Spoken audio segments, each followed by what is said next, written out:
2026년 2월 28일 오전 이란 수도 테헤란에서 최고급 회의가 열린 그날 최고 지도자 아야톨라 하메네이가 사망했습니다. 이스라엘은 수년간 교통카메라를 해킹해서 하메네이의 경호원을 감시해왔고 그들의 출퇴근 경로, 근무 패턴, 습관 같은 세세한 정보 하나까지도 보고 있었습니다. 그리고 암살 직전에는 집무실 인근 12개 이동통신 기지국을 교란해서 경보전화가 먹통이 됐고 하메네이는 아무것도 모른 채 타격을 받았습니다. 결국 국민들을 감시하고자 하는 CCTV가 자신들의 마지막을 결정했고 정작 자신들도 감시당하며 이스라엘과 미국에게 생사의 결정권을 넘겨준 셈이 됐습니다. 이처럼 시스템이 노출된다는 건 엄청난 위험이 따르는 일입니다. 그리고 누군가 노출된 정보를 손에 쥐는 순간 언제든 조작이 가능해진다는 말이기도 합니다. 보이스피싱도 이와 같습니다. 이름, 전화번호, 생년월일 등 개인정보를 알고 있기 때문에 우리가 믿도록 조작을 하는 것입니다. 그렇다면 현재 수많은 개인정보 노출이 일어나고 있는 대한민국의 이 데이터들이 다가올 지방선거에 대입된다면 과연 어떤 위험이 따를까요?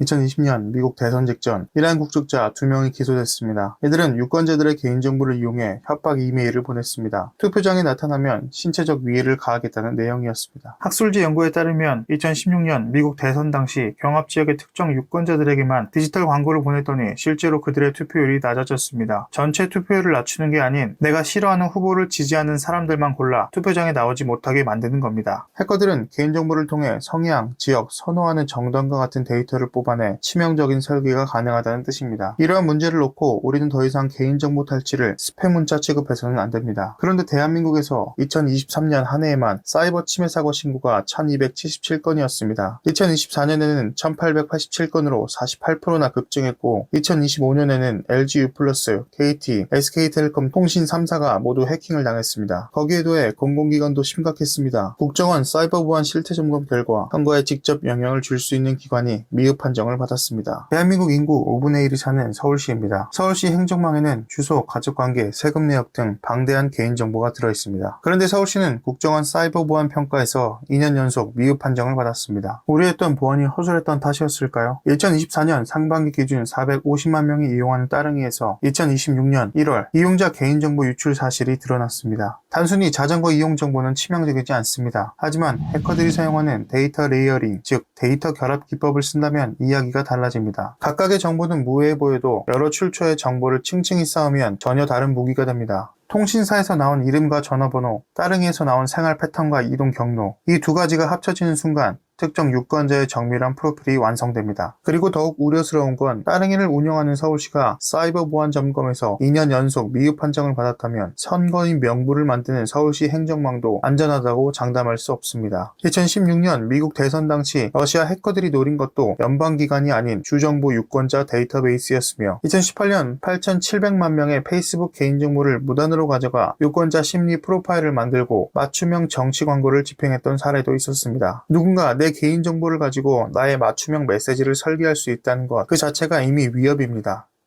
2018년 제7회 지방선거인 충남 청양군 의회 의원 선거에서 무소속 김종관 후보가 1398표, 민주당 임상기 후보가 1397표로 단 1표 차이로 당락이 갈렸습니다. 투표지 무효 여부 논란으로 수차례 재검표가 있을 정도로 치열했습니다. 이처럼 지방선거는 대선이나 총선과 달리 단 몇 표 차이로 당락이 결정되는 박빙승부가 비일비재하기 때문에 앞서 말씀드린 따릉이 사례와 같이 여러 데이터들이 조합돼 단 몇 표만 움직인다면 다가오는 지방선거 결과도 달라질 수 있습니다. 그런데 이걸 가능하게 하는 더 직접적인 경로가 있습니다. 외부로부터 내부 시스템으로 침투가 가능한 그런 여러 문제점 등을 보고 제가 생각한 것보다는 상당히 부족한 수준이었구나 하고 좀 놀랐으며 저희들이 가지고 있는 취약점들이 점검하고 난 직후에 선거 시스템에 공격이 되면 사회 혼란을 초래할 수 있겠구나 하고 취약점을 시급히 보완해야 되겠구나 하는 그런 생각을 했었습니다. 국정원이 2023년 선관위 점검에서 확인한 내용에 따르면 해커가 통합선거인 명부 시스템의 외부에서 침투할 수 있었습니다. 침투에 성공할 경우 사전투표를 마친 유권자를 투표하지 않은 곳으로 변경하게 하는 것이 가능했고 반대로 투표하지 않는 사람을 투표한 곳으로 표시하는 것도 가능했습니다. 그리고 존재하지 않는 유령 유권자를 정상 유권자로 등록하는 것도 가능했습니다. 선관위는 선거 결과 조작은 사실상 불가능하다며 기술적 기술적인 해킹 가능성만 부각해 선거 결과 조작 가능성을 언급하는 것은 선거 불복을 조장할 위험성이 있다고 밝혔습니다. 그 말 자체는 틀리지 않았습니다. 하지만 그 말이 틀리지 않았다면 보안에 더욱 신경 써야 할 선관위는 독립된 기관이라며 감사조차 받지 않고 선관위 자체 보안 평가에서 100점을 제출했지만 국정원 점검 결과는 31.5점이었습니다. 그마저도 정보보호 전문 자격을 갖추지 못한 업체를 통해 점검을 진행한 사실이 드러났습니다. 시스템 관리자 계정 비밀번호가 12345, 어드민 등 누구나 유추할 수 있는 수준이었을 정도로 취약했으며 2021년 선관위 외부 PC가 북한 김수키 조직의 악성 코드에 실제로 감염돼 대비 문건 등 업무 자료가 유출됐습니다. 그리고 선관위 직원의 업무용 PC가 해킹돼서 내부망 접속 정보가 다크웹에 유출된 사건도 있었습니다. 심지어 선관위는 외부에서 알려주기 전까지 이 사실을 파악하지 못하고 있었습니다. 단 1표로 당락이 결정되는 그 박빙의 현장에서 정작 그 표를 지켜야 할 시스템의 허술함은 이루 말할 수가 없습니다. 이토록 문제가 많은데 다가올 지방선거가 걱정되지 않을 수 있겠습니까? 그런데 더 주목해야 할 건 시스템의 결함보다 그 이후 벌어진 일들입니다. 보안이 뚫렸으면 사과하고 고쳐야 하는 게 정상입니다. 그런데 실제로 벌어진 일은 달랐습니다. 2025년 8월 국정원은 국회 정보위원회 요청에 따라 자신들이 2023년에 진행했던 선관위 보안점검에 대해 스스로 특별감사에 착수했습니다. 이유는 두 가지였습니다. 보안점검 결과가 부정선거 음모론 확산에 불쏘시개 역할을 했다는 것, 그리고 그 점검 결과가 2024년 12월 3일 비상계엄 선포의 근거 중 하나로 사용됐다는 것입니다. 즉, 그 보안점검에 처음부터 정치적 의도가 있었던 건 아닌지 들여다보겠다는 겁니다. 결국 선관위의 기술적 결함을 발견하고도 국정원이 감사를 받는 전례가 생긴 겁니다. 앞으로 어떤 기관이 선관위의 보안 문제를 지적하겠습니까? 그리고 선관위의 채용 비리와 조직 운영 전반을 들여다보려 하였으나 선관위는 헌법이 보장한 독립기관이므로 감찰 대상이 아니라는 이유로 감사를 거부했습니다. 그리고 2025년 2월 27일 헌법재판소는 재판관 전원 일치로 선관위의 손을 들어줬습니다. 감사원의 직무감찰은 선관위의 독립적인 업무 수행 권한을 침해한다는 결정이었습니다. 또한 이 결정에 있어서 선관위를 부패 행위의 성역으로 인정한다는 뜻으로 해석돼서는 안 되며 선관위 스스로 독립적인 감찰기구를 마련해야 한다고 덧붙였습니다. 감사원이 2013년 이후 291차례 채용해서 1200여 건의 규정 위반, 면접 점수 조작, 증거서류 인멸, 그리고 직원들이 고위직 아들을 세자라고 불렀다는 이 온갖 채용 비리를 밝혀낸 게 잘못이라고 판단하는 것을 어떻게 바라봐야 할까요? 그리고 전문 자격이 없는 보안업체에 점검을 맡기고 자체 보안 점수가 100점이라고 평가하는 선관위에게 온갖 비리를 스스로 처리하라는 헌재의 판단이 결국 선관위 자신들은 아무도 들여다볼 수 없는 기관이라는 것을 인정해준 셈이 아닌가요?